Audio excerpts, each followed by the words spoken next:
Esto es Está culpa... claro. Uy, ¿quién iba a hablar? Estoy cruzando No, ahí. profe, que está claro. Listo, gracias. Y gracias, profe Santiago, por grabar. Es culpa de él que no hayamos iniciado a grabar porque, porque, porque no inició la grabación. Entonces, ahí sí no puedo hacer nada. Mentiras, listo. Entonces, para que quede en la grabación así rapidito. Una reforma tributaria es un cambio a la estructura tributaria de un Estado. Todos nosotros, siendo ciudadanos de este país, vamos a tributar. Entonces, bajo un marco legal, que es obviamente la Constitución Política por artículo 95, numeral 9, todos estamos obligados a pagar los gastos del Estado, ¿no? Para mantener los conceptos de justicia y equidad y pues para mantener el Estado. Existen tres tributos: los impuestos, contribuciones y tasas. Los impuestos son obligación de todos, las contribuciones y las tasas ya son meramente, digamos, voluntarios a las personas que tanto se benefician como reciben un servicio del Estado. Listo, ahí quedó en la grabación y pues ya sus mercedes quedaron claritos y claritas con eso. Listo, antes otra cosita, un paréntesis, antes de que Santiago ya pueda intervenir con todos ustedes, es la estructura de esta, por lo menos de esta reforma tributaria. Yo me imagino que todas igualmente han venido así. Porque igual recordemos que esto como tal no se llama reforma tributaria, ¿cierto? O como lo pudieron leer en el PDF, no es como tal una reforma tributaria, sino una ley ya les leo literalmente lo que dice, ley de solidaridad, algo así. Entonces, como tal, es como un proyecto de ley, ¿cierto? Pero pues lo que les decía, la mayoría de los documentos que se presentan ante Estado, que son bajo el marco legal, tienen esta forma. Entonces, para leer la reforma hay que tener en cuenta que está dividida por libros. Me están golpeando acá la puerta. Un gato. Ay, no. Bueno. Está dividida por los libros, luego los títulos, ¿sí? Luego el capítulo 1 y luego, pues bueno, los capítulos y luego los artículos. Estos artículos pueden encontrarse con incisos, o sea, con parágrafos o también con numerales. Como yo les decía antes de que nos fuéramos a leer, es bueno que para cada artículo lean todo el artículo. O sea, ¿qué quiere decir? Lean también los parágrafos. Los parágrafos son excepciones, ¿sí? O como puntos a aclarar dentro del artículo por si de pronto no se puede poner todo en un solo párrafo. Pero pues igual es bueno leerlos porque, por ejemplo, ahí están las excepciones, ¿sí? Por ejemplo, si se aplicara cierto tipo de ley, pero hay personas que están exentas a ellas, el parágrafo lo tiene que especificar. Entonces, ahí como para que tengamos un poquito más claro cómo es la estructura por lo menos de este documento que alcanzamos a leer un poco, que es esta ley o esta reforma tributaria, que la camuflan con otro nombre. Y listo. Listos, entonces inicio yo eh, con el libro 2.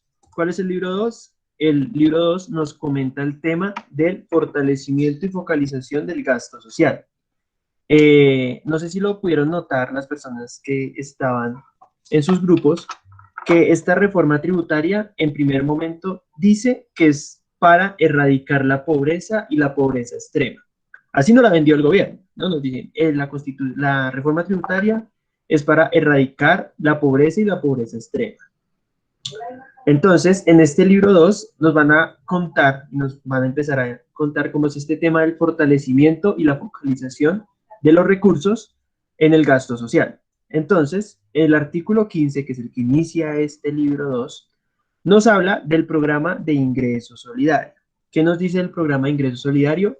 Que a partir de esta reforma tributaria, o sea, apenas se firme, apenas se decrete, se va a crear dicho programa como una renta básica. ¿Sí? No sé si ustedes han notado que cuando iniciaron las cuarentenas, se empezó a hablar de que se necesitaba implementar una renta básica, la cual será un programa de carácter permanente, tengan pendiente de eso, permanente, que corresponderá a una transferencia monetaria no condicionada, eso también tenganlo presente ahí, directa y periódica, y que tiene como propósito contribuir a la pobreza y a reducir las brechas de ingreso en el país.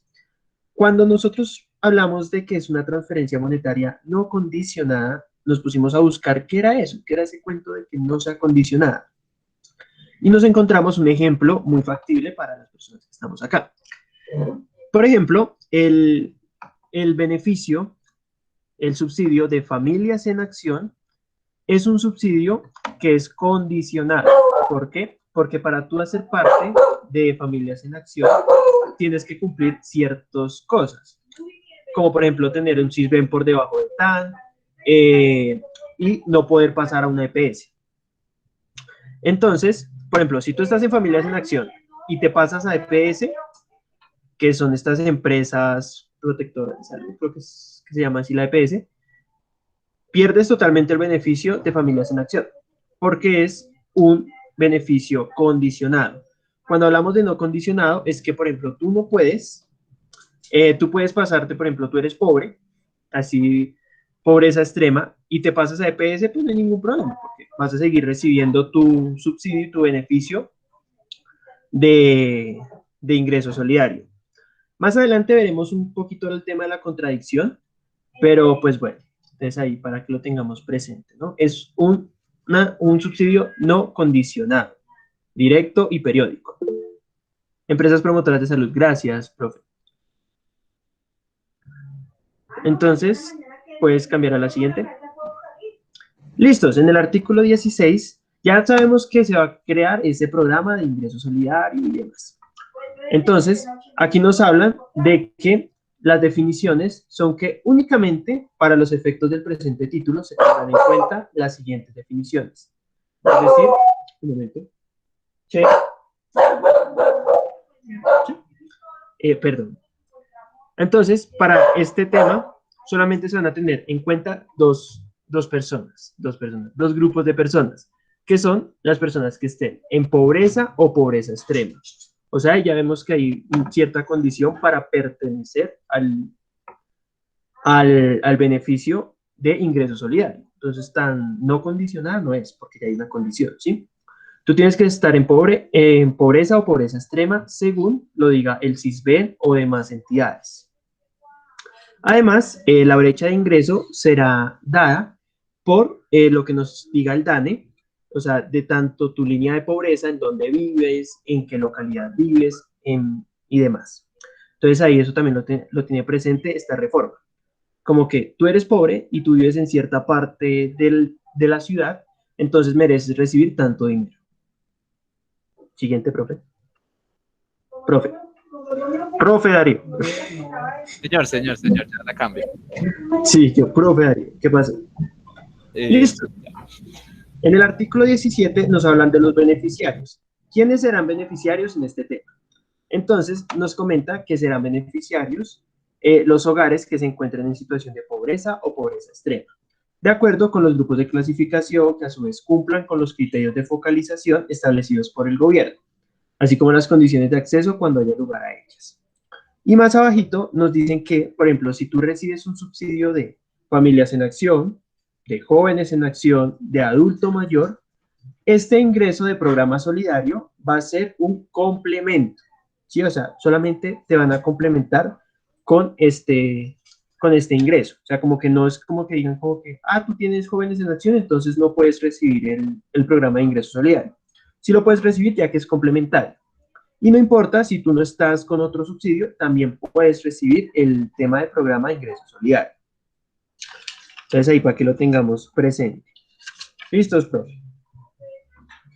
En el artículo 18 dice, y tengamos muy presente esto, que la suma de transferencia monetarias, ¿sí? O sea, lo que te van a girar a ti, lo que el gobierno te va a girar a ti, en tema de subsidios, no podrá ser mayor al 65% del salario mínimo, ni tampoco menor a 80,000 pesos. ¿Cuál suma? Es decir, si tú recibes Familias en Acción, si tú recibes Jóvenes en Acción, la suma que se haga de este ingreso más la suma que se haga del tema de ingreso solidario no podrá ser mayor, o sea, tú no podrías recibir más del 65% del salario mínimo. Entonces ahí para que lo tengamos presente, ahí hay otra condición. Entonces, por ejemplo, si digamos que el tema del ingreso solidario te van a dar 80,000 pesos y recibes 120,000 pesos de Familias en Acción, pues eso se suma, entonces recibirías 200,000 pesos. Se puede porque está por debajo del 65% del salario mínimo. Pero si la suma de este y del otro da mayor al 65% del salario mínimo, baila. Te dicen como simplemente tú no puedes recibir este ingreso solidario los dos, sino que pues solamente te podrías ingresar uno. Entonces es interesante ese tema. Astrid.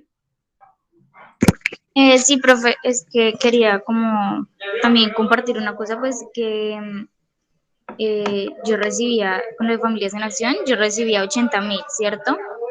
Y con lo del ingreso solidario, pues no es tanto, bueno, en mi caso, por lo menos en mi caso, no fue tanto como dices que son como 120 y se le suma eso. No, pues la verdad, a mí me daban como los 80 y eran como 140, entonces me subían nada más como esos 60.000. O sea, no sumaban como la plata de Familias en Acción con lo del ingreso solidario, sino que como que lo ajustaban ahí. Ok, gracias Astrid. Entonces ahí ya tenemos un ejemplo, como lo nos comentaba Astrid, entonces se ajusta en este tema de ingresos, se empieza a ajustar este tema, y pues es una jugada sucia del gobierno, ¿no? Como siempre. Pero además, ellos nos colocan esta tabla que nos dice cómo, por ejemplo, el número de personas por hogar, al otro lado está cuánto van a recibir los hogares en pobreza extrema y los hogares en pobreza. Entonces, por ejemplo, si tú vives solo y estás catalogado por el CISBEN como pobreza extrema, el gobierno te va a girar 80.000 pesos para que con esos 80.000 pesos salgas de pobre. 80.000 pesos. Entonces ahí ya vemos como, bueno, no sé si en Colombia con 80.000 pesos se pueda salir de pobre. Y tengan en cuenta, chicos, que este subsidio no es un subsidio mensual, ¿sí? El gobierno decretará cuánto, o sea, en qué periodicidad se puede girar este subsidio. Entonces nos dicen como, te giramos 80.000 pesos para que salgas de pobre, ¿sí? Sabiendo que un mercado para uno solo de pronto sería como los 80.000 pesos. Si pues un mercado para uno solo, pues con 80.000 pesos, así comprando lo básico, más el arriendo, más el de vestimenta, más la educación. ¿Sí? Entonces se sale un poquito. Y abajo dice que cuando la cubeta de euros a 1.800. Exacto, Karen. Entonces abajo nos dicen como que la cifra de precios con la que se ajustó es la del 2021. Se utilizaron precios del 2021 para ajustar cuánto se le debe dar a los colombianos para que salgan en pobres. Entonces yo creo que esa cifra de precios también la hizo Carrasquilla, pensando, diciendo como a 1.800 la cubeta de huevo, a 3.000 pesos la libra de carne, a 500 pesos la libra de arroz. Claramente con 80.000 van a salir de pobres, según Carrasquilla, ¿no? Y algo muy interesante es que ustedes dirán que abajo dice número de personas de por hogar, abajo dice 6. Para el gobierno, ese 6 es igual si vive 6, 7, 8, 9, 10 personas, no importa. O sea, 6 o más. O sea, la familia que vive con 6 personas, si es de pobreza extrema, recibirá 366.000 pesos. Pero si vive con 7 personas, también va a recibir 366.000 pesos. 8 personas dan 366.000 pesos. O sea, y para que también lo tengamos presente de esta tabla. Entonces, pues nada, vean lo que el gobierno nos va a girar para salir de pobre, ¿no? ¿Cuál será el tema de la permanencia de los beneficiarios? Y aquí entra ese tema de que hablemos de que es algo no condicionado. Imaginemos eso. 5 y está riendo vale eso. Pues, interesante. Entonces, ¿cuáles como esos temas para que estemos en la permanencia, para seguir en el tema de ingreso solidario? Nos dicen que este cumplimiento de los cumplimientos que nos decían atrásmente, como que tú seas de pobreza o pobreza extrema y demás, eso será mirado y que se cumplan esos requisitos con la base de información actualizada periódicamente sobre la situación socioeconómica de los hogares beneficiarios. ¿Qué nos quiere decir esto? Que si una persona que vive en pobreza le recibe su ingreso solidario, tal, está recibiendo su ingreso solidario, después vuelve a mirarse a ver cómo va esta persona, se podrán dar cuenta que, digamos, esta familia compró un televisor, ¿sí? Compró un televisor porque, no sé, ahorraron mucho tiempo para comprar ese televisor. De pronto, si llega el CISBEN y dice como, uff, bueno, compraron un televisor, tal. Hicieron mercado, tal. Así yo colocándolo así. Va a decir el CISBEN como, esta familia ya no es de pobreza, ya salieron de pobres porque compraron un televisor. Ya no son pobres porque compraron una nevera. Y entonces ahí es cuando el gobierno dice como, ah, listo, ya cumplimos, ya no les damos más el ingreso, ¿no? Entonces, y esto se va a verificar por lo menos una vez al año, ¿sí? Una vez al año se va a verificar que estas personas sigan en pobreza o pobreza extrema y se les pueda seguir girando el ingreso, ¿no? Entonces es otra jugadita del gobierno. Por favor, profe. Gracias. Ahora, en el título 2, entrando ya en el artículo 25, perdón si voy muy rápido, ¿han entendido hasta el momento? ¿Todo clarito? ¿Todo nice? ¿O hay algo que ustedes digan como, uff, no entendí este tema? Igual no se preocupen porque nosotros también somos nuevos analizando reformas y la idea también de todo este espacio es que también como que digamos, como que no veamos eso tan alejados, ¿sí? Y siempre miremos cómo lo resumimos, sino también como que nos demos a la tarea de si bien no somos economistas, no somos expertos, pues entremos a revisar la reforma al pie del detalle, ¿no? Para entender bastantes cosas, ¿sí? Porque es eso, como que a veces nos gusta recibir como que todo masticado, aunque debería ser así, ¿no? El gobierno debería hacer alguna manera que uno pueda comprender mejor estas cosas, pero pues no sucede así. Entonces, de una manera u otra, es bueno hacer estos ejercicios y pues aquí tratamos nosotros también de apoyarles en eso y motivarlos, ¿no? A que lo hagan. Gracias, profe. Entonces, listos. Por aquí nos comentan que todo claro hasta el momento. Breve. Entonces, bueno, hasta el momento tenemos eso, ¿no? Se hace la reforma monetaria con el propósito de erradicar la pobreza y la pobreza extrema. Pero es un poco ilógico que vayan a erradicar la pobreza y la pobreza extrema subiéndole y quitando muchos productos de la canasta familiar, además colocando peajes en las ciudades, que eso ya lo miraremos más adelante.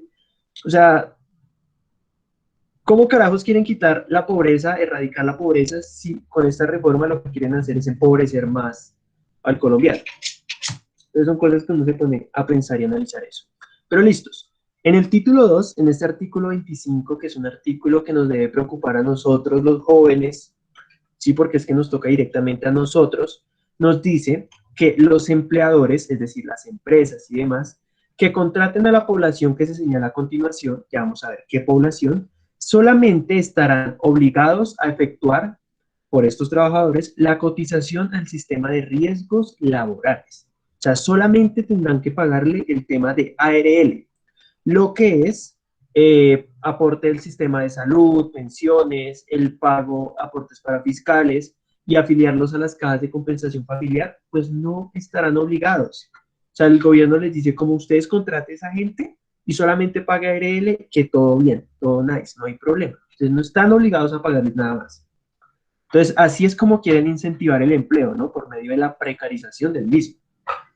¿Cuál es esa población? La primera, pues son jóvenes menores de 28 años que accedan a su primer empleo. O sea, chicos, si esta reforma se llega a firmar, si llega a pasar, ustedes a partir del otro año, las empresas los podrán contratar, aunque aquí dice que a partir del 1 de enero del 2023, ¿sí? Ténganlo presente eso, pero pues va a ser el ejemplo.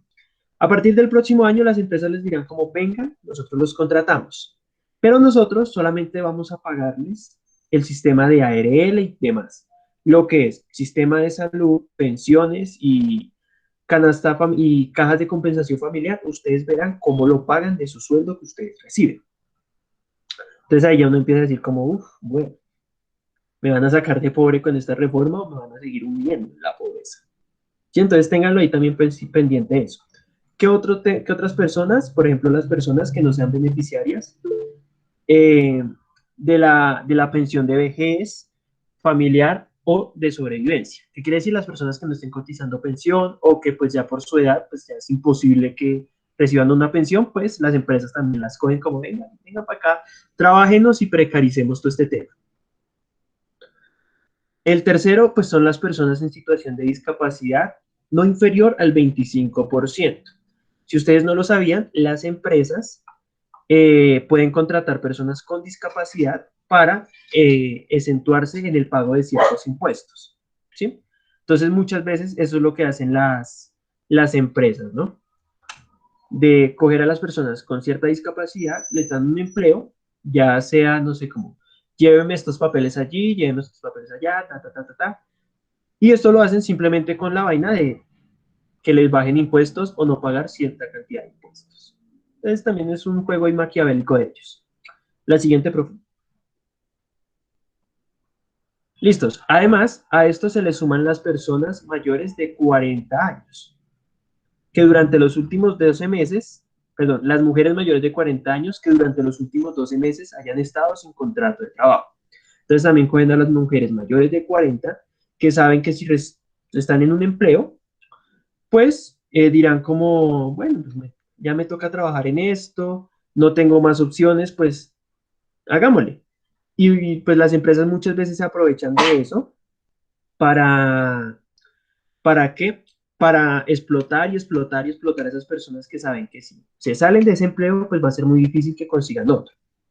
Entonces también para que lo tengamos muy presentes. Por ejemplo, hay empresas de comidas rápidas que contratan chicas cabezas de hogar, o sea, que son solamente madres de familia que no tienen un padre, que el hijo no tiene un padre, entonces las contratan porque saben que si así las exploten el triple, el cuádruple, pues ellas simplemente no se van a quejar, porque si se quejan, pues va a ser muy difícil encontrar un empleo en ese tema.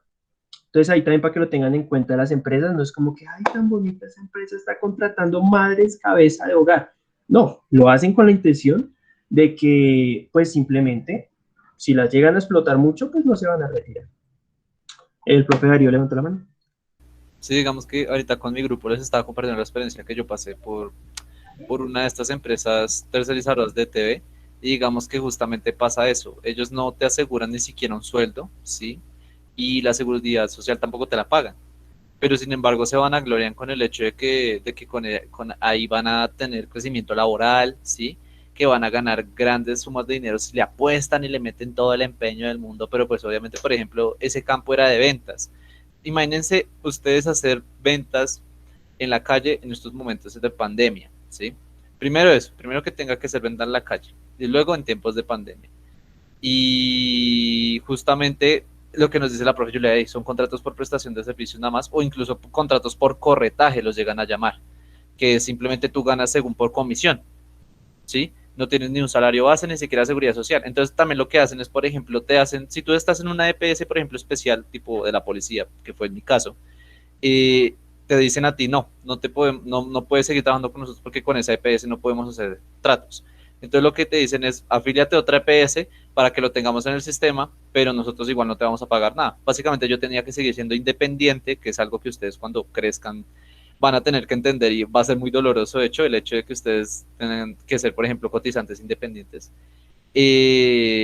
Entonces les dicen a uno sea independiente y ahí sí lo contratamos, pero igualmente tú sigues pagando tu salud, tú tienes que buscar tu caja de pensión para empezar a generar pensión, ¿sí? Son como todas estas triquiñuelas, son todas estas jugaditas que hacen y que igualmente se van a gloriar de lo que nos decía el profe, por ejemplo, que contratamos madres cabezas de hogar, que aquí contratamos jóvenes, ¿sí? Que no tienen la oportunidad de trabajar en su primer empleo porque no tienen experiencia, sí, justamente eso. Y también, por ejemplo, como nos lo dice Astrid, estos vendedores de Bonais que prácticamente solo consiguen el carro y la indumentaria y listo, y hágale. ¿Sí? No hay como un techo, una estabilidad laboral. Entonces es bastante complejo, muy, muy complejo. Bueno, me imagino que dale tú, Astrid. Sí, Astrid, dale.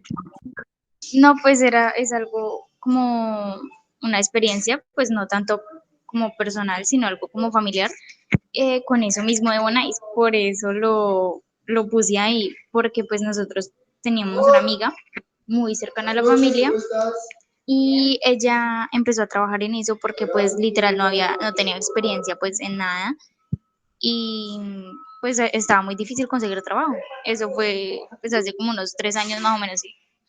Y resulta que a nosotros, o sea, da pesar, y pues no solo de ella, sino de todos los vendedores, porque es triste ver que un vendedor está todo un día al sol y pues al agua también, porque hay unos que se mojan y todo, pues por ahí, y todo el día por ahí en la calle, literal, algunos no comen y pues les toca comer en la calle, pues alguna cosita por ahí así. Y por la noche llegar a donde les entregan el carro y el producto y que les entreguen 200 pesos. Sí, 200 pesos de un sueldo, de todo un día al sol. Pues porque eso era lo que le entregaban a la amiga de mi mamá, 200 pesos, 100 pesos, una vez que ella se fue a la casa con 50 pesos. Demasiado increíble, pero es cierto. Y pues es triste porque literal ella llegaba quemada del sol a la casa y obviamente recansada de estar arrastrando un carro todo un día por casi toda la ciudad. Y sí, pero fue lo que uno se gana en Kuwait. Pero pues de pronto no tienen un teléfono para hacer eso o internet. Bueno, y pues nada, era eso, que pues es demasiado triste ver todo eso y es cruel todo lo que pasa porque pues empezando porque también pueden tener muchos accidentes y así. Gracias, Astrid, por comentarnos eso. Sí, entonces ya se ven este tipo de cosas, que se ve esa precarización del empleo y demás sin este tipo de reformas. Entonces, imaginémonos cuando ya monten esta reforma tributaria y demás. No, pues si quieren utilizar mi código en Huawei, me dicen y yo se los paso. No, no lo hagan, no lo hagan. Bueno, entonces, y además vemos algo interesante en lo que yo subrayé. Chicos, una pregunta aquí yo haciendo un paréntesis. ¿Ese colorcito con el que subrayé el texto es morado o rosado? ¿Ustedes qué dicen? Es rosado. Todo el mundo dice que es rosa. Es rosado porque si fuera un lila sería más pálido y eso tendería a morado. No, hombre, estoy Rosado. daltónico. Muchachos, me han perdido porque yo juré que era morado. O sea, así de que esto es morado, pero bueno, No, la hombre, mayoría manda. Profe, con todo respeto, estás como mal de los ojos, eso es rosado. con todo el respeto, ¿no? Ojo, profe. Entonces a XD, o sea, utilizar las gafas. Ya. Bueno, no mentiras. Sí, no, se demora. Bueno, listos. Esto parece el tema de lo del vestido que alguna vez estuvo, de que si era blanco con dorado o azul con dorado. Bueno. Entonces, bueno, lo que yo subrayé con rosado, que hasta ahorita me comentan, dice, y lo voy a leer textualmente, dice que el porcentaje de la cotización a cargo del empleador a favor del Sistema General de Seguridad Social en salud y pensiones será asumido por el gobierno nacional en cabeza del Ministerio de Hacienda y Crédito Público. Es decir, que el gobierno le dice al empleador como, usted no pague eso, todo bien que nosotros lo pagamos. Pero cuando dicen nosotros, no es ellos, sino nosotros el pueblo, que es el que paga impuestos. ¿Sí me entienden? Entonces, por eso se sube esa tasa tributaria, como por ahí lo decía el profe Darío. Entonces empiezan a cobrar más para hacer efectivo ese pago a los trabajadores, ¿sí? Alivianarle a las empresas y subirle a la gente del común para poder pagar ese tema. Pero lo chistoso es que dice que el empleador continuará siendo responsable por descontar y trasladar al sistema de seguridad social en salud y pensiones el porcentaje de la cotización a cargo del trabajador. ¿Qué quiere decir esto? Que el gobierno dice, tome, yo les pago, tomen esa plata, yo pago ese tema, pero el empleador apenas le da el sueldo al empleado, le dice como, listos, toma tu sueldo, disfrútalo 2 segundos, ahora venga para acá que yo le tengo que descontar y le tengo que trasladar ese dinero que ya le di para el sistema de seguridad social en salud y pensiones. ¿Qué quiere decir esto? Que el gobierno da la plata al empleador, el empleador se la da al trabajador, el trabajador la disfruta 2 segundos, el empleador se la quita y se la devuelve otra vez al gobierno en tema de seguridad social y pensiones. Pero tengan en cuenta que de pensiones, empresa pública solamente es Colpensiones, también está Porvenir. Porvenir es algo privado que también trabaja en el tema de pensiones, pero es una base privada. Entonces, pues obviamente esa plática, mucha de esa plática no va a terminar en Colpensiones, sino en Porvenir, es decir, en empresa privada. Entonces es un tema muy loco, es una vaina ahí re loca que plantea el gobierno. Entonces, para que nos demos cuenta, así de qué es lo que está proponiendo esta reforma tributaria y tantos temas de estos que a veces no le ponemos cuidado y pasan por alto, pero pues son cosas bien complejas. Profe, siguiente.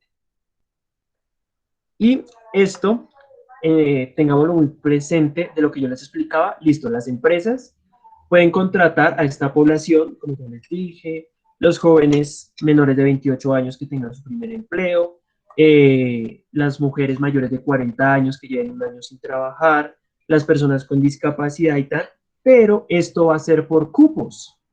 O sea, no es como que la empresa diga, venga, yo contrato mucha gente de eso, sino que va a ser por cupos. ¿Y cómo van a ser asignados estos cupos? Lo dice acá en el parágrafo primero del artículo 26, que antes del 1 de enero de cada año, el Ministerio de Hacienda y Crédito Público definirá para cada vigencia fiscal el número de cupos disponibles para el beneficio a que hace referencia este artículo, conforme a la disponibilidad presupuestal que exista para el efecto. ¿Qué quiere decir? Que si el gobierno dice como listos, viendo lo que ganamos el año pasado, viendo el tema de disponibilidad, este año solamente le vamos a dar 3 cupos a cada empresa para que contrate 3 personas bajo esta modalidad. ¿Sí? O, dado el presupuesto, pues vamos a dar 20 cupos a cada empresa para que contrate 20 personas bajo esta modalidad. El gobierno va a tener la opción de hacer ese tema. Si el gobierno en un momento dice como no, solamente podemos dar un cupo, el resto pues que se joda, pues se jodía. ¿Sí? Entonces entiendan también esto de que las cosas que pintan como bonito, como de, bueno, sí, van a incentivar el empleo, así sea con una precarización, pero ya va a haber más gente trabajando, pues no es así, porque todo esto va a estar sujeto a las decisiones del gobierno. Entonces también para que lo tengan ahí presente. La siguiente, profe.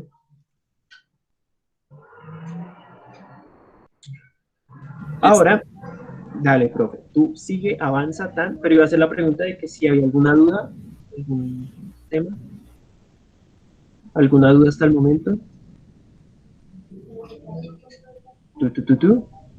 Vamos bien. Profe, Señora. qué pena joder tanto. No. Esto es como una pregunta acerca de lo que dijo ahorita.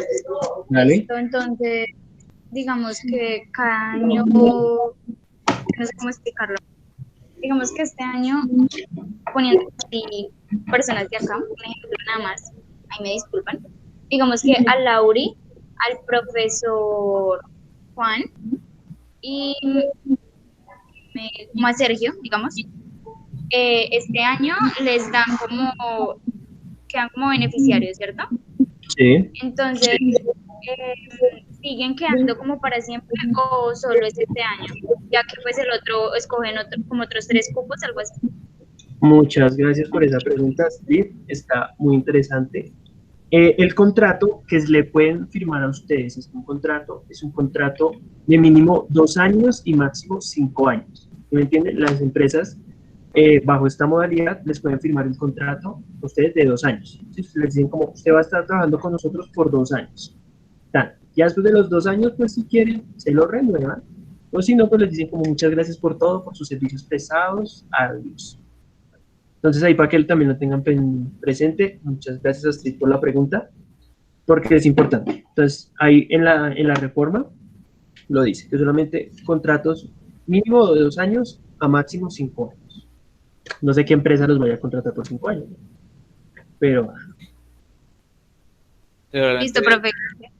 Es muy raro encontrar un contrato así tan exigente, si no lo dejan a 6 meses o a término indefinido. Realmente no se concentra como mucho en el tiempo. Listo. Ya, listo. Bien, entonces vamos a continuar acá con esto. No sé si de pronto los grupos hasta más o menos donde alcanzaron a leer, si alcanzaron a leer de pronto este artículo. Con mi grupo, por ejemplo, quedamos justamente en este. No sé los demás grupos en qué artículos quedaron de pronto.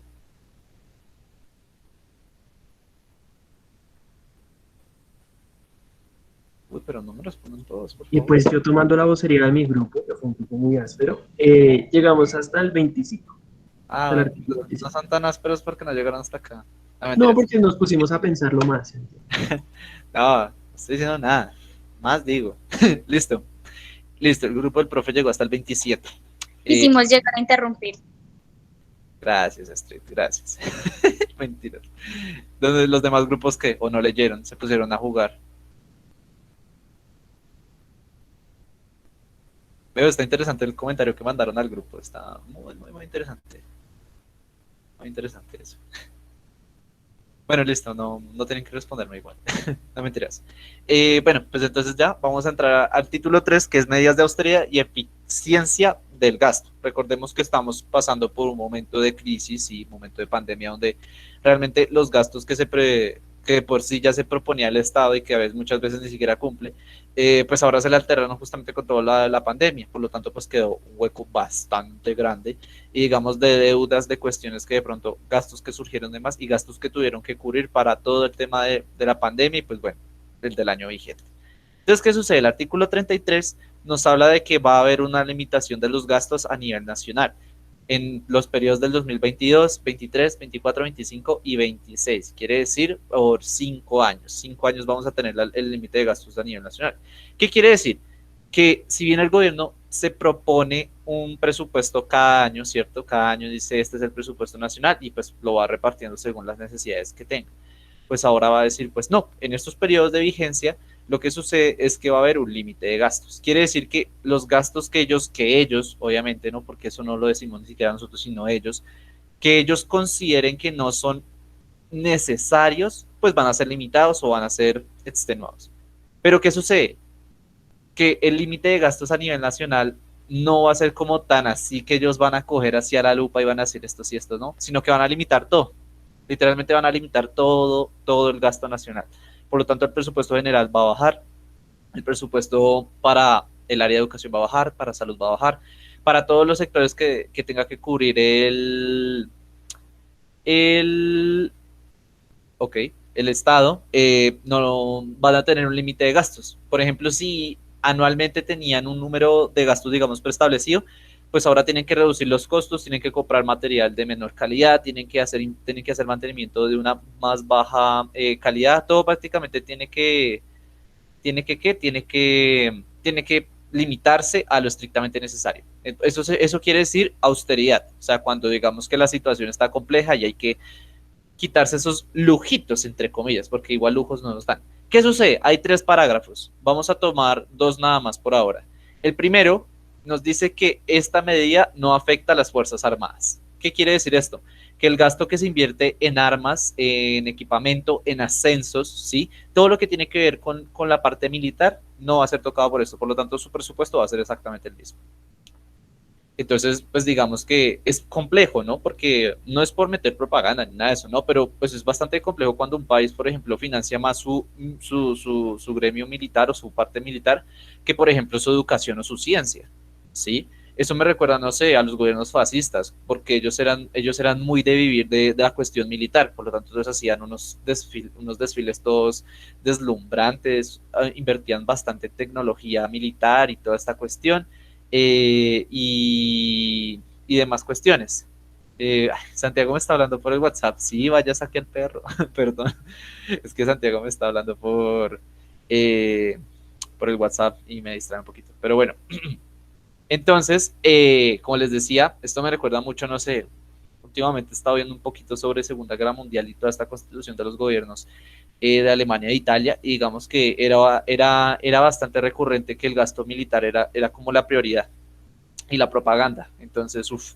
Y miremos ahora el artículo 3. Se exceptúa la aplicación de esta norma a las entidades, organismos, perdón que lo haya tapado con una flecha ahí, y dependencias sobre los cuales el presidente de la República ejerza facultades extraordinarias otorgadas por el artículo 34 de esta ley. Ya vamos a ver ese artículo. ¿Qué quiere decir? Que lo que el presidente tenga potestad, según el artículo más adelante que vamos a leer, a eso tampoco se le va a aplicar ese límite de gasto.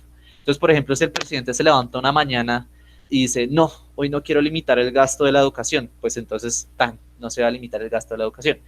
Obviamente eso es un caso hipotético y nunca va a pasar, pero sería como un ejemplo.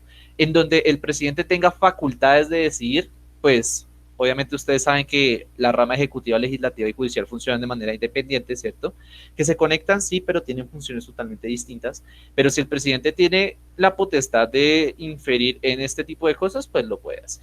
¿Por qué? Porque se le otorga el artículo 34. Facultades extraordinarias para la supresión de entidades. De conformidad con lo dispuesto en el numeral 10 del artículo 150 de la Constitución Política, revístese el presidente de la República de precisas facultades extraordinarias para el término de 6 meses, contados a partir de la fecha de la publicación de la presente ley, expida normas con fuerza de ley para.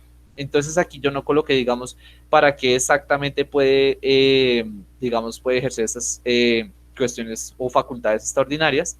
Sin embargo, es bueno que lo pillen, digamos, ustedes por aparte y de una manera u otra representa algo curioso, ¿no? Porque justamente cuando el presidente presenta un gasto, ¿sí? Un gasto pues anual para el país, para los gastos que tenga que cubrir la nación, pues se supone que ya eso tuvo un análisis, ¿no? Obviamente ocurren, digamos que sucesos o cuestiones extraordinarias en el proceso, obviamente eso es en ajeno incluso a él, pero digamos que hay un presupuesto estimado para estos casos de emergencia. Entonces, ¿por qué tendría que dársele más poder o más facultades para que él decida si se le puede seguir limitando el presupuesto o no, por ejemplo, a algo, por ejemplo, como la salud, ¿sí? Por ejemplo, si estuviéramos en caso de guerra y se necesitaría invertir más dinero, pues entonces al presidente lo podría decir, no lo invitamos a la salud, invitamos a la guerra, ¿sí? Pero es una cuestión bastante compleja porque si estuviéramos en otra pandemia, sería cuestionable. Entonces, claro, lo que les digo, si ya se presupuesta un gasto, ¿sí? Anual y hay un dinero especializado para las emergencias, porque es hasta donde yo tengo entendido, si hay un dinero como la reserva, yo creo que igual en todo en finanzas siempre debe haber una reserva, pero igual no estoy seguro, eso se puede verificar, porque tendría que tener más funciones, ¿cierto? Entonces es como una cuestión curiosa y también una de las cuestiones a resaltar ahí. Uf, ustedes escribieron unas cosas, voy a leerlas ahí rápidamente. Alejandra nos dice, confirmo, 1 billón de dinero en guerra ayudaría mucho a las vacunas y hospitales que están en supuesta cifra roja actualmente. Exacto. Por ejemplo, para el tema de mañana, dicen que salir a marchar es un atentado a la vida, dice Claudia López. Pero no es un atentado a la vida, por ejemplo, también tener penando casi 6 meses a los médicos sin presupuesto, o sea, sin dinero para pagarles. Eso no es un atentado tampoco a la vida, o sea, prácticamente los médicos a veces tienen que pagar hasta gratis eh, por trabajar, ¿cierto? O sea, tienen que trabajar gratis, me refiero. Creo que lo dije mal, pero bueno, tienen que trabajar gratis, prácticamente. Y pues me imagino que la vocación es chévere y todo eso, por ayudar a la gente y los demás es un bien social, pero no, hombre, por algo estudió, ¿cierto? También para recibir una remuneración económica, por el título que tiene y por el conocimiento que posee. Entonces es otra cuestión ahí curiosa ahí. Además que es bastante pretencioso. Si se supone que la reducción de los gastos es a causa de la crisis sanitaria, lo que debería tener excepción o aumento sería el sector de la salud. Exacto. Justamente eso podría ser otro análisis, ¿no? Porque justamente no se limita más bien el gasto y que todo sea enfocado a la salud. Si en estos momentos, por ejemplo, no estamos en guerra, ¿cierto? Entonces, ¿por qué se tendría que invertir a la Fuerza Armada? Sí, o sea, a las fuerzas militares. Aparte de que somos como, o sea, se supone que ese ejército es uno de los mejores equipados hasta la fecha. O el segundo o el tercero, ya dejó de ser el primero, pero se supone que es uno de los mejores equipados, ¿por qué invertirle más? Y además de eso, son equipos que a veces ni siquiera se utilizan, porque no sé si vieron hace poquito que hicieron unas pruebas con un nuevo equipo por allá, creo que era en la Guajira, en el desierto de la Guajira, pero son equipos que realmente nunca van a usar porque simplemente son para decir, uy, miren, nosotros tenemos armas para defender la frontera. Y ya, parece el periodo de entreguerras justamente hace un siglo, cuando las potencias europeas hacían puras armas para como, uy, miren, tengo armas, ténganme miedo, antes de la Segunda Guerra Mundial. Entonces es una cuestión bastante curiosa y pues loca de todas maneras, o no sé, a mí no me deja como de revolotear la cabeza. Listo, vamos a entrar a lo jugosito de esto, pero antes de nada, pues preguntarle siempre hasta ahora, pues como todo claro, de pronto quieren resaltar algo más o así vamos bien de ritmo también. Igual, vean, aquí en Sur, eso es algo, eso es una tendencia, aquí nunca nos vamos a salir a las 8, eso ténganlo por seguro. Entonces les voy a robar media horita más. Bueno, de pronto 15 minutos, ¿listo? No voy a tratar de extenderme tanto. Entonces, si les parece a ustedes, no hay ningún problema. ¿Listo? Entonces, por ahora nada.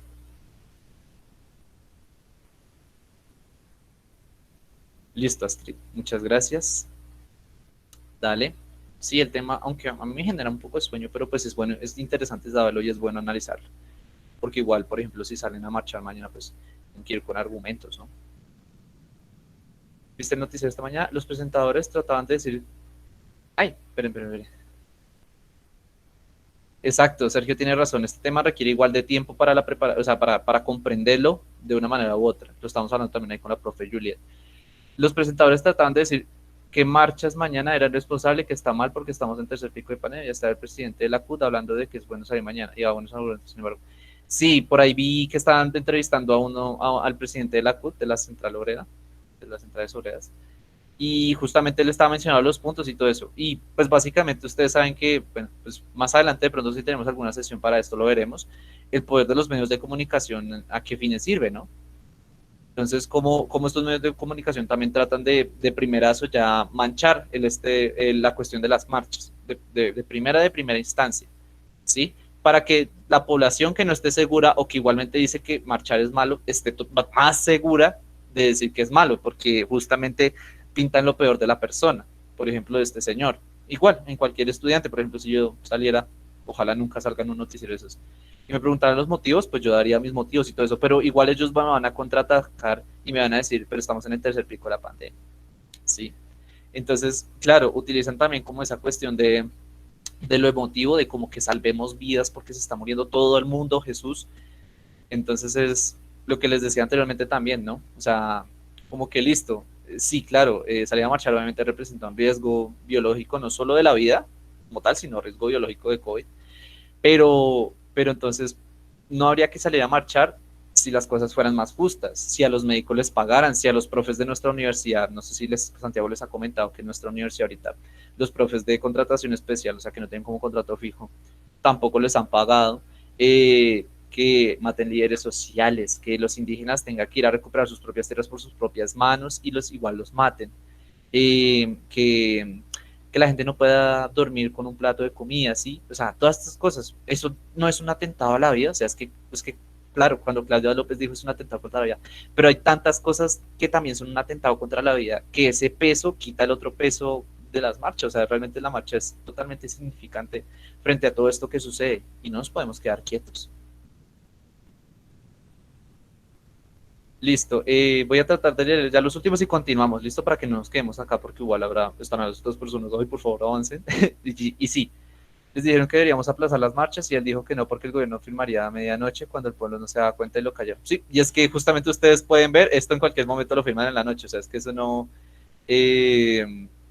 esto no es que ellos digan, ponemos una fecha para firmarlo y llevan a todos los medios, no, eso lo firman por allá en medianoche, a pesar de los votos negativos, porque siempre hay votos negativos, pero pues igual, ustedes saben, esos partidos, por ejemplo, Cambio Radical y Alianza Verde dijeron que no iban a firmar a favor, pero ojo con eso porque esos son, ahorita se vienen campañas, entonces tengan cuidado con eso, de los políticos, por lo menos recomendación personal, no se fíen de los políticos, no se fíen de los políticos.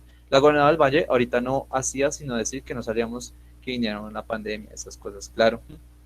Y de hecho, sí, justamente es que yo sigo sorprendido con lo que decía Claudia López, o sea, que quisiéramos cacerorazos en las casas. ¿De qué sirve? ¿De qué sirve? Nada. Ay, desconecté el celular, perdón. Listo, leo los últimos y seguimos. Pero ya son muy sistemáticos mostrando noticias del COVID la mayoría del tiempo que dura la emisión, solo para que la gente se llene de miedo. Exacto. Bueno, yo no lo he hecho con ustedes, lo hice fue con otro proyecto, hablamos un poquito sobre el poder y cómo ese poder se ve reflejado en bastantes cosas, ¿no? El poder se ve reflejado muchas veces en el liderazgo, en lo material, en lo construido, pero también se ve reflejado en el miedo. Y el miedo es una de las herramientas más poderosas que tienen estas personas que dominan en el mundo.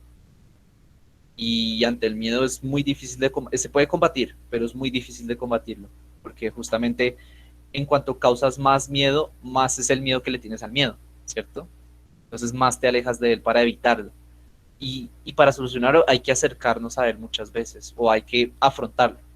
Pero esta gente lo que hace es que nos alejemos y nos pone la idea de que el miedo siempre hay que alejarse. Entonces es bastante complejo. Que lógico que aplacen las marchas hasta que la inmunidad va demasiado lento, claro. De hecho, aquí al frente, donde digo, están inmunizando personas, pero pues imagínense ese poquito de personas nada más. Es una cuestión bastante densa. Listo, continuemos porque si no nos quedamos acá. ¿Listo? El IVA, el impuesto sobre el valor agregado. Ustedes lo pueden buscar, esto es prácticamente universal, o sea, el IVA no es solo algo acá de Colombia, sino que es totalmente aplicable a todo este mundo capitalista y del libre mercado. Es un impuesto, pues, sobre, digamos, la compra o la venta de cierto tipo de productos. Entonces, puse dos ejemplos como sencillos y ustedes los pueden ver cuando vayan a la tienda y todo eso. No sé si ustedes han revisado las facturas cuando ustedes compran o algo así, que trae este cosito que dice, bueno, no sé si ven mi mouse, pero bueno, lo señalé por ejemplo acá, cuando compré una guitarra yo, salía el IVA, ¿sí? IVA de 19% para la guitarra, para el forro y pues para ¿cómo se llama esto? Bueno, el diapasón le llamo yo. No, mentiras, el capotrastro, bueno, un capo, también tenía 19%. Y esta es otra factura un poco más vieja, esa es como del 2018, cuando yo vendía en el colegio, también le aplicaban IVA a ciertos productos que yo compraba para realizar algunos sándwiches. Entonces ustedes ahí pueden ver si le aplica el IVA o no. Aquí en una zona, en el lado derecho, ven digamos ya el precio, o sea, en pesos como tal el IVA, y al lado izquierdo ven el IDE, como la clasificación. Entonces, si está en 6, ese es un excluido. Si está en 5, es un exento. Y si está en C o en A, pues le aplica el IVA al 5 al 19%. ¿Listo? Ya vamos a ver qué es eso. ¿Listo? Justamente eso es lo que corresponde a grabado, exento y excluido. ¿Listo? Los productos grabados son aquellos que les aplica el IVA, o sea, que están grabados por IVA, o sea, que les aplica este impuesto. ¿Listo? Y que las personas que lo comercializan, o bueno, sí, que lo venden como tal, tienen que declarar el IVA. ¿Listo? Por lo tanto, el grabado es del 5 o el 19%. Esto de los niveles, no, eso sí les voy a ser sincero, no estoy claro por qué se regula, o sea, digamos, en qué medida se regula exactamente ese nivel, pero ustedes pueden ver en los países y son muchísimos los que tienen un IVA grabado en 19%. Incluso algunos países lo tienen grabado mucho más allá. Entonces es una cuestión bastante, no sé, a mí me parece curioso, digamos, qué regiría, digamos, qué términos podrían regir el que suba o que baje el IVA. ¿Listo? Esos son los productos grabados con IVA, pues son aquellos que van a tener 5 o el 19%. Los exentos son aquellos productos que están grabados, o sea, que declaran el IVA, estas personas que lo venden, o sí, que lo comercializan, pero está grabado al 0%. Hay que hacer como un pequeño paréntesis acá, y de hecho a mí me costó bastante entenderlo ayer en la noche. Resulta que de pronto dice el 0%. Puede decir que no pague absolutamente nada por IVA, pero igual tiene que declararlo, tiene que declarar ese producto, ¿listo? Y por lo tanto, cuando uno lo compra, por ejemplo, la carne, no pagas el IVA porque estás comprando la carne, porque es un producto exento, ¿listo? Pero la persona que te vende la carne, o sea, el carnicero como tal, sí tiene que declarar IVA. ¿Qué sucede? Que en el proceso digamos, en la línea de producción de la carne, porque obviamente hay que partir de la vaca que está viva, ¿no? Que hay que cuidarla, hay que darle ciertos cuidados, ciertas vacunas, cierto alimento. Todo en esa línea de producción sí va a haber IVA, ¿cierto? Estos productos exentos normalmente son aquellos productos que en su línea de producción sí pagan el IVA, pero pues el producto en especial no está grabado por IVA, ¿listo? Entonces, ¿qué sucede? Cuando la persona declara la carne, sí, yo vendo carne, entonces declaro IVA, le van a decir, listo, usted está al 0%, pero sabemos que la carne pues tuvo en alguna parte de la línea de producción un pago de IVA, por lo tanto le vamos a dar un descuento. Ese descuento es casi como si le dieran unas vueltas por lo que está grabando, prácticamente. Declara sus impuestos normales y todo eso, pero pues le van a dar cierto tipo de descuento para que, digamos, que acomode o se alivie un poco la carga de haber pagado los IVAs en toda la línea de producción de su carne. Si estamos claros en eso, o sea, espero pues haber sido un poquito claro en eso, en el cuenta del producto exento. Normalmente estos productos son los que tienen en su línea de producción, o sea, su línea para producirlo, sí pagan IVA, pero el producto como tal no lo tiene que, digamos, que declarar como tal. Sí declara, pero al 0%. ¿Listo? Por eso ahorita les doy como un ejemplo más claro con el tema de la carne, ¿listo? Pero pues hasta ahí como que vamos bien, vamos claritos un poco. Listo, igual no se preocupen porque pues sí, exacto, es una devolución del IVA a estos productores de carne, por ejemplo, a los carniceros, ¿sí? O bueno, sí, a los ganaderos más bien. Es una devolución, es casi como un saldo a favor, o sea, tiene unas vueltas, ¿sí? Porque se sabe que pagó el IVA en su línea de producción en otros productos como las vacunas o el alimento que usaron para cuidar a la vaca. ¿Listo? Ahora los excluidos es que en ningún momento van a ser grabados, por lo tanto esta persona no declara IVA, no tiene que ir hasta la DIAN y decir, bien, yo vendo esto, ¿sí? Entonces no pago ningún tipo de IVA en ningún momento de este aspecto. Entonces como que listo, el excluido no tiene que grabar nada. Pero más adelante vamos a ver cómo la triquiñuela que tiene esta reforma al pasar ciertos productos de exentos a excluidos. ¿Listo? Entonces, grabado, que graba del 5 al 19% del IVA, o sea, totalmente grabado por el IVA. Declara IVA y todo eso. Exento es que está grabado, ¿sí? Declara IVA, pero al 0%. No hay como ninguna inflación o ningún impuesto extra frente a la venta de este producto. Y el excluido es que no está grabado, ¿listo? O sea, que no tiene que declarar IVA en ningún momento. Vamos a la siguiente. Artículo 35. Aquí nos van a dar una lista de productos que no causan el impuesto IVA. O sea, los siguientes bienes se hayan excluidos del impuesto IVA y por consiguiente su venta de importación no causa el impuesto. ¿Listo? Estos productos estaban en excluidos. ¿Listo?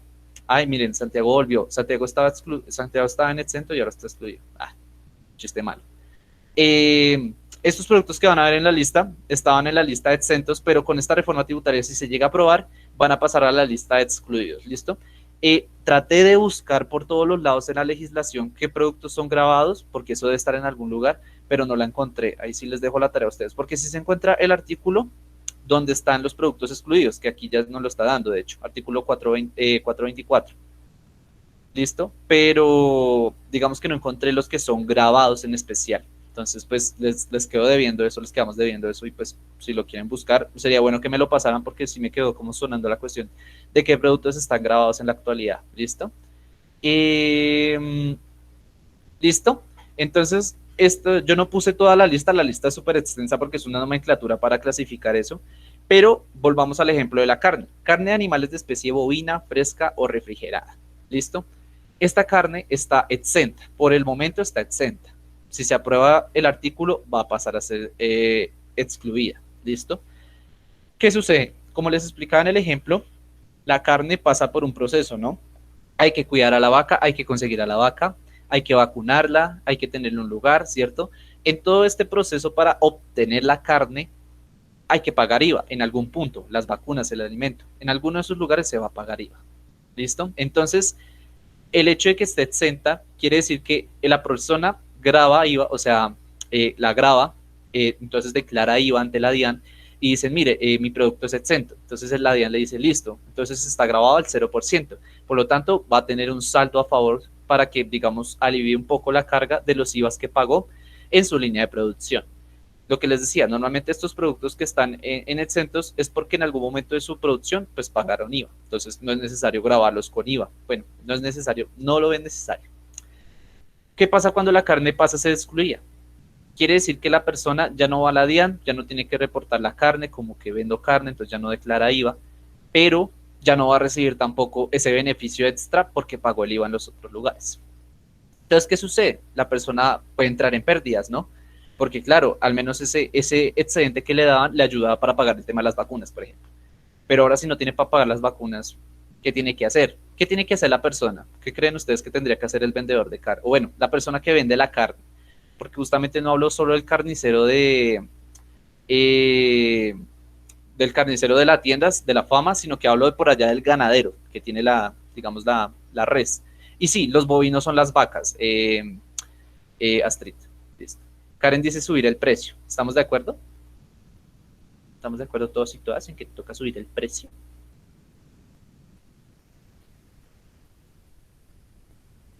Uy, ¿Cómo, profe?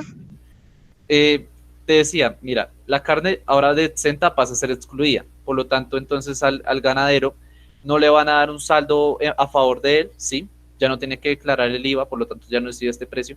Y por lo tanto, entonces ya no puede pagar el IVA que pagó en toda la línea de producción de su carne. Entonces les preguntaba, ¿qué pasa si la carne pasa a ser excluida? ¿Qué tendría que hacer el ganadero?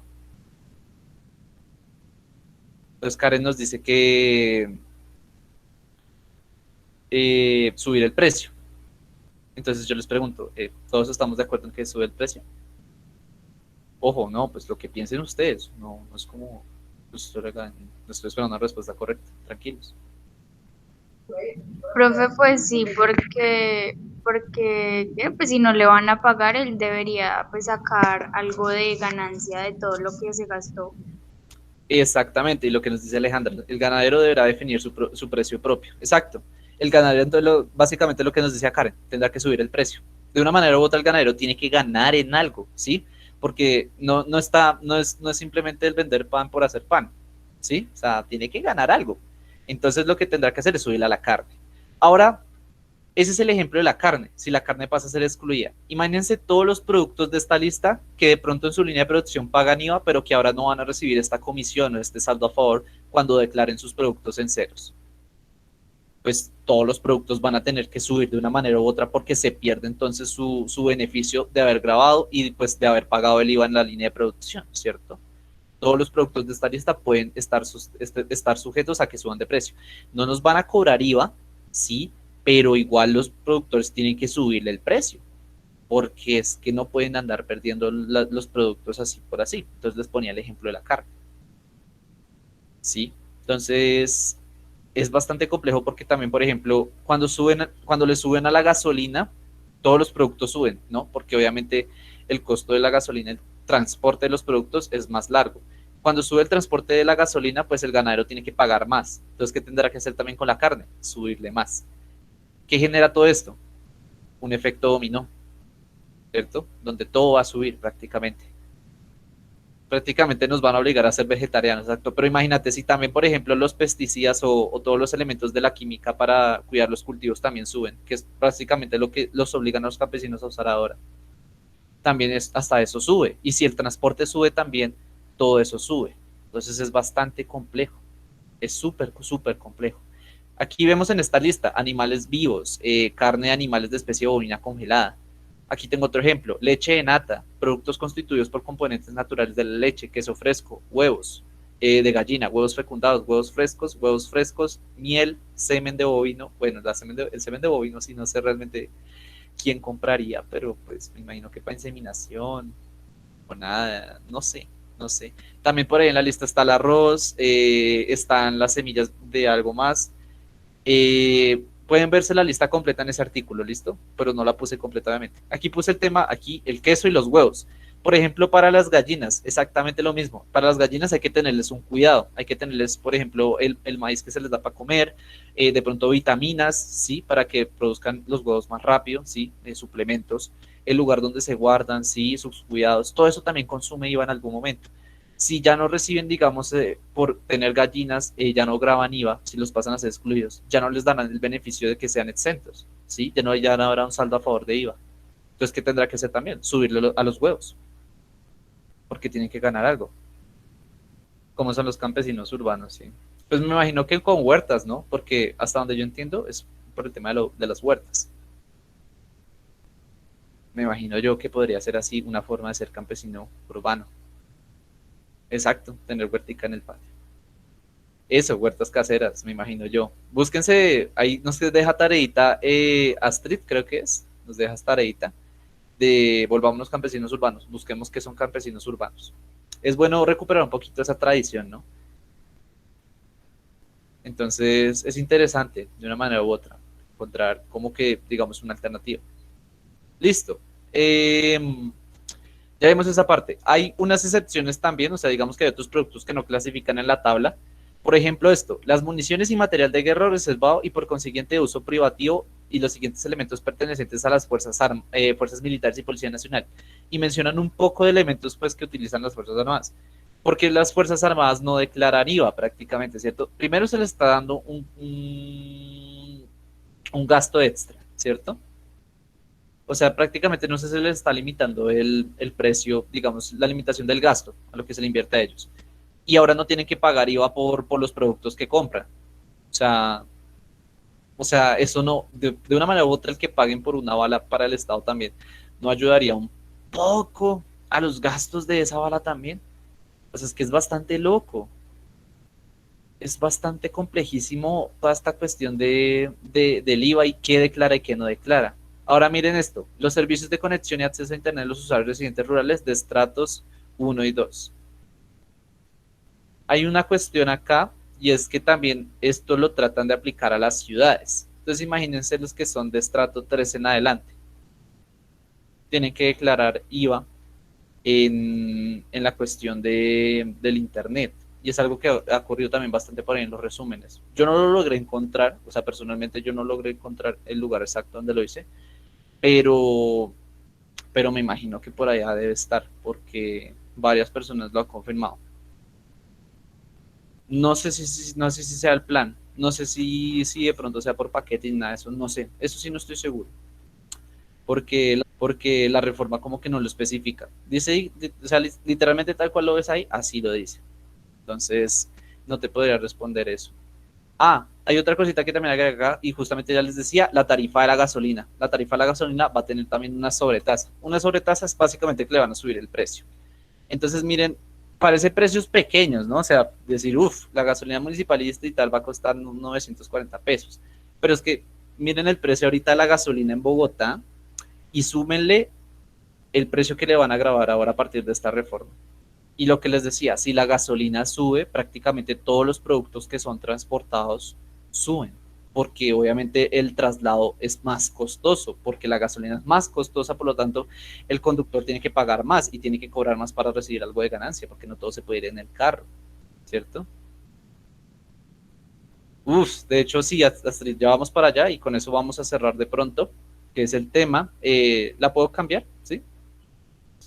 Pues no sé si están anotando, pero pues si ustedes me dicen algo, pues cualquier cosita la devolvemos, ¿listo? Y ya por último, ya para finalizar, no sé si Santiago está por ahí todavía. Ah, sí, Santiago. Quizás aquí estoy.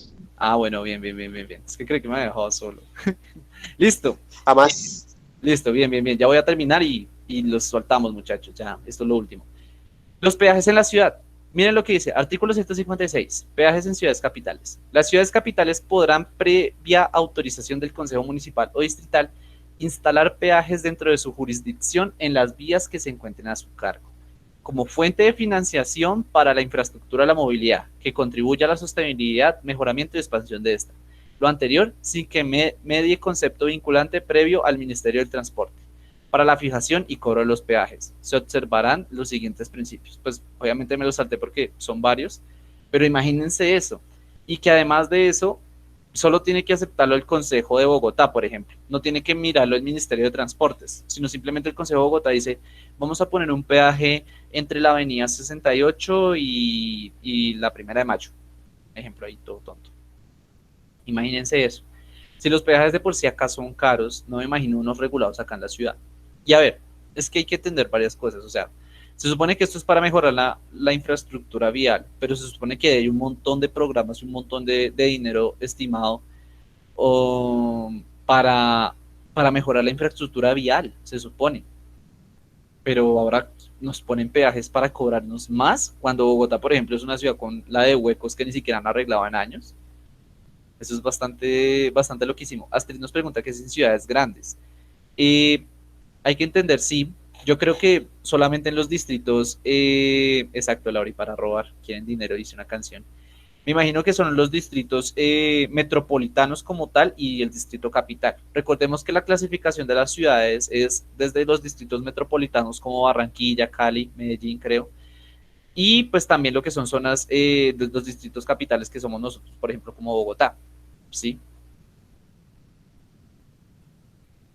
Exacto, pues no me, por ejemplo, pues allá en Cartago, pues obviamente no, pero por eso dice como que las ciudades de grandes superficies, y tampoco eso es algo bueno. Astrid nos hace una buena pregunta porque en el artículo no aclara si son, por ejemplo, áreas metropolitanas, solamente áreas metropolitanas, o el distrito capital, o sea, únicamente Bogotá puede poner peajes.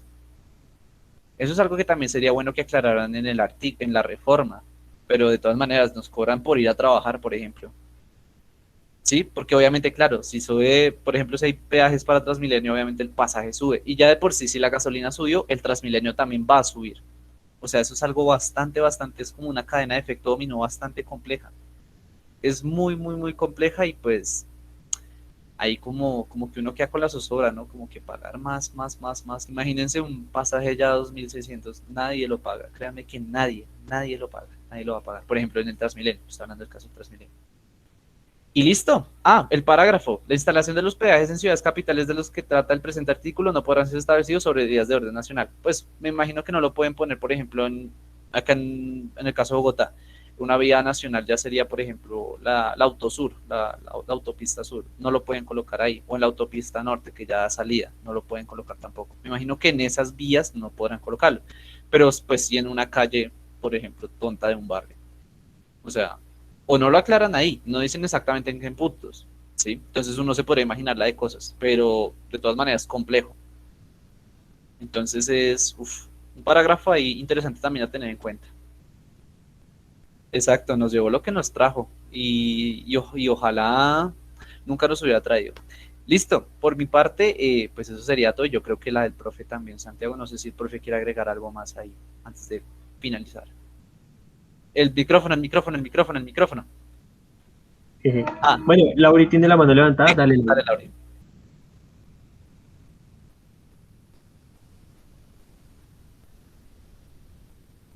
No, profe, la levanté sin querer, pero pues bueno, hablemos. Ah.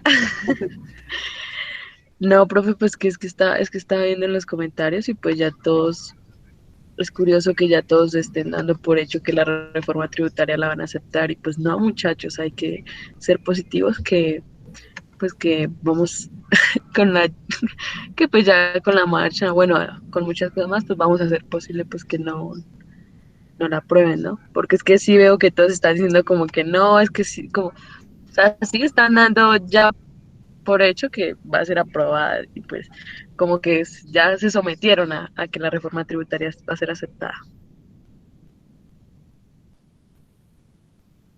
Optimismo, optimismo. Astrid tiene la mano levantadita. Volví. No, pues que hoy a mediodía mirando pues las noticias, pues estaban diciendo como en los senados, pues las personas, los senadores que votaban, y pues es increíble que de pues 24 en una de esas partes, de 24 senadores, pues, o sea, bueno, la mayoría votaron que no, pero también pues fueron muchos los que votaron que sí. Entonces, pues es increíble la moralidad, diciéndolo así, de esas personas. Y pues que fueron, o sea, en cada, ¿cómo se llama? Bueno, no sé, en cada lugarcito de esos, de los Plenaria, senadores, plenaria. bueno, eso, en cada plenaria, gracias. Eh, en cada plenaria, pues no faltaron los que votaron por un sí. No hubo ninguno que fueran todos no. Entonces, pues es triste ver que también hay demasiada corrupción. Gracias. Es que eso también se ve mucho en el tema de lo que le llaman mermelada. No sé si ustedes sepan de qué es eso de la mermelada cuando lo escuchan en los noticieros. Ok, bueno, respondiendo la pregunta de Nicole, recordemos que aquí en Colombia, pues está el tema de la Cámara de Representantes, está el Senado, entonces este tipo de reformas tienen que pasar por varios debates, ¿sí? Por varias plenarias, para poder llegar a ser ley. Entonces, pues yo creo que en todo el trámite y todo eso, más o menos por ahí unos que 2 meses para saber si se aprueba o no, pues con todo lo de debates. Y dado que el gobierno no quiere cancelar como esa propuesta, sino que dice, la vamos a enviar y pues hablar con los partidos a ver qué cambio se le hace. Pero ellos sí o sí quieren hacer la reforma. Entonces yo creo que más o menos unos 2 meses para saber, pues en todo el tema de que pase de plenaria a plenaria y demás. Y bueno,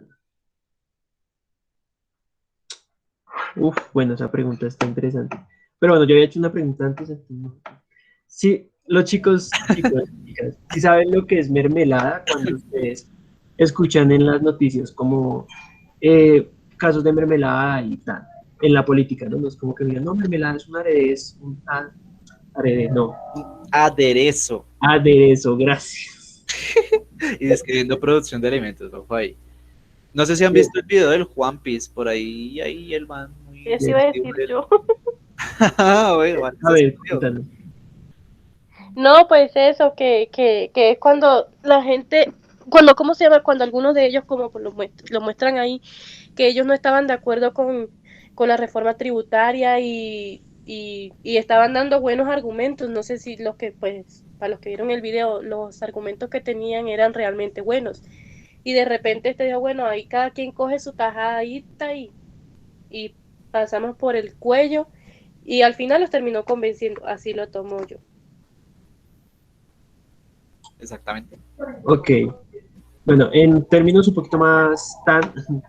la mermelada, como por ahí lo decía Gerson, son esos contratos que se les dan a los senadores, que les dicen como, estamos pasando este proyecto de ley. Entonces, para que usted vote a favor de este proyecto de ley, pues, Aleja estudió en la tarde. Ya, ya Para que contestamos la pregunta. Ya contestamos la pregunta, Alejandro. para que se haga el tema de los contratos y, perdón, del proyecto de ley, el gobierno le dice como, miren, necesitamos que ustedes voten a favor de este proyecto. Si usted vota a favor de este proyecto, algún familiar suyo, algún conocido suyo, pues le damos ya sea una embajada, una cámara de representantes, algo del Senado y demás. ¿Sí me entienden? Entonces, es un tema más como de beneficios por tú hacer lo que yo quiero que hagas. Entonces, a eso se le llama mermelada, mermelada. Entonces ahí es para que tengan en cuenta ese tema de la mermelada, ¿no? Que es esos contraticos que se pasan por debajo de cuerda. Entonces por eso muchas veces vemos que el hermano de tal senador es proclamado embajador de un país así bien loco como embajador de Chipre en Colombia. No me decía embajador de Colombia en Chipre. Entonces son cosas así que uno queda como, bueno, dice, no, ¿quién es? ¿De dónde salió? Como por ejemplo cuando Carlos Calero fue embajador de yo no sé qué lugar por allá en Estados Unidos. Sí, entonces son cosas para que se pongan a pensar, eso es la mermelada. Sí, Y sabes. respondiendo aquí la pregunta, Alejandra nos preguntó, mi cámara se trabó, pero bueno. Pregunta, profe, ¿los profes pueden hacer clases obligatorias mañana, que es día de paro? Es que algunos van a ir a marchar y en mi colegio pusieron evaluaciones para mañana y nos prohíben faltar. Depende de a qué filial están tus profes, porque por ejemplo si son de colegios privados y el colegio les exige hacer clase, pues les van a hacer clase. Si los profesores son de FECODE, pues FECODE obviamente está en la dinámica de paro y pues no lo va a hacer, pero esto depende del profesor como tal o del colegio muchas veces. Si el colegio es privado, depende del colegio directamente. Si el colegio es público, depende del profesor y depende pues del sindicato que domine ahí. O no sé si Santi de pronto también sepas algo de eso. no, lo que dice el profe, pues está bien, entendamos que el paro, o sea, por los colegios no irían a paro, ¿sí me entienden? O sea, por los colegios les vale monda el tema del paro, entonces dicen como ustedes tienen que venir a trabajar. El tema que lo toma ya son los profes con, con la vaina de los sindicatos. Entonces entendamos eso, que el paro no se hace con permisos de ninguna entidad. Entonces, si los profesores dicen, no, voy a marchar porque estoy afiliado a FECODE, estoy afiliado a la ADE, pues puedo ir a hacerlo, pero no es obligatorio de que no den clase. Entonces, Exacto. tengan ahí presente. Si los profes deciden hacer la clase, pues la pueden hacer, tristemente. Y ahí entra pues el tema de la desobediencia de ustedes como estudiantes, ¿no? De decir, profe, pues nosotros no vamos a entrar. Sí, Exacto, porque ahí es como también un nivel de compromiso de ustedes frente a eso. Exacto, cuando hacen algo colectivo resulta más. Crean que sí.